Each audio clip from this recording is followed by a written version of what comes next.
के भोरे जाया महिनवा दिनवा सावन के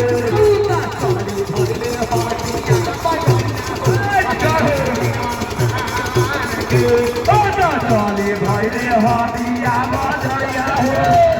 दिनवा सावन के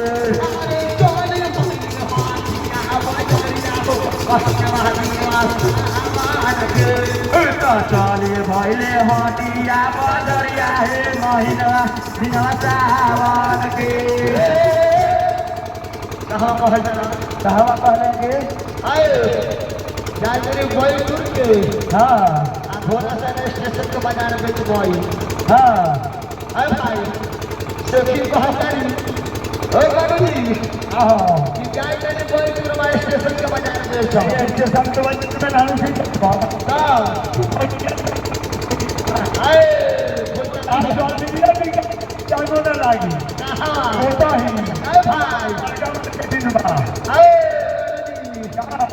आई भाई देख के क्या करे के बाद बोला के क्या करे के बहू ना जावे ता हाँ अरे भाई के बेटी बेटी अरे तीना लो झूला दिया हे महीना दिना सावन के भाई सेफ्टी से कानून के फटकारा झूठी पे रहल पाछे अब बाप रे बा हाथा हाथा सोना के मंगलसूत्र आए ऐसा पॉइंट के कमाल में चैन वाला है भाई चैन वाला अभी लोग तो ना है तो भी अरे सब तो पागल है पर हाँ अरे भाई के बेटी बेटी जाओ हे अरे तीना लो झूला लिया हे महीना दिना सावन के भाई हाँ सोना के लिए कहा जाए लेकिन हो हाँ आए अपना चला भले सारा आया चली बोले सराया सना हे महीना दिना सावन के चले भले सारा आसना तो महीना दिनवा सावन के चली बोले सराया सना हे महीना दिना सावन के चुलानी पहिरी हम कहराज जाओ बाटिया करा जाऊ बाटिया कहराज जाओ बाटिया करा जाऊ बाटिया पालने का बेटा आए सेठी तो झूठी पेन के अपना दुआरे पर खा रहली हाँ तो कथी है नहीं है हो सबरे हाँ उनका देवारा में नजर पड़ जाता भाई हाँ दादा रे दादा छोटका के पुलिस हुआ के हाँ पुलिस हाँ का बाप रे बाप मुस्ताई तो भाई आए हमारे सिपाही भाई के हाँ हाँ नजर पड़ने पे भौजाई पर भौजाई पर ना झूलनिया पर कह भाई अरे भौजाई पर ना पहले नजर ओ ना सपना उकाले का बिजली के चमके लगा झूलनी भूख भागन हरा में भूख भाग आए भाई का हो आ सेठी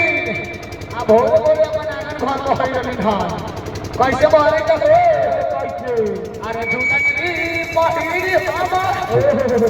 अरे खाना उमाटिया रे तेरा भाई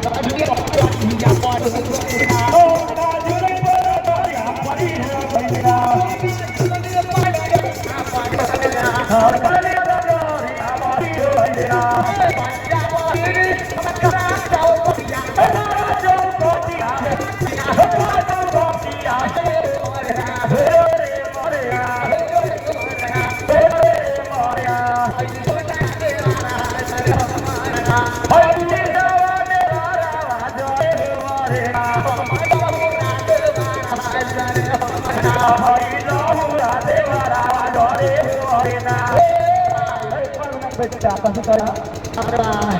सेठी के नजर हाँ परे लगे बन को अरे वो तो जान लोग साई को हाँ तब खबर दे और क्या कह रहे हो इतना सुंदर तरीका हंसी आई कहाँ से हाँ सुना जाए जरा कितना और हाँ जा हाँ तू और मगा हाँ कलकत्ता चटल में नौकरी करेला आए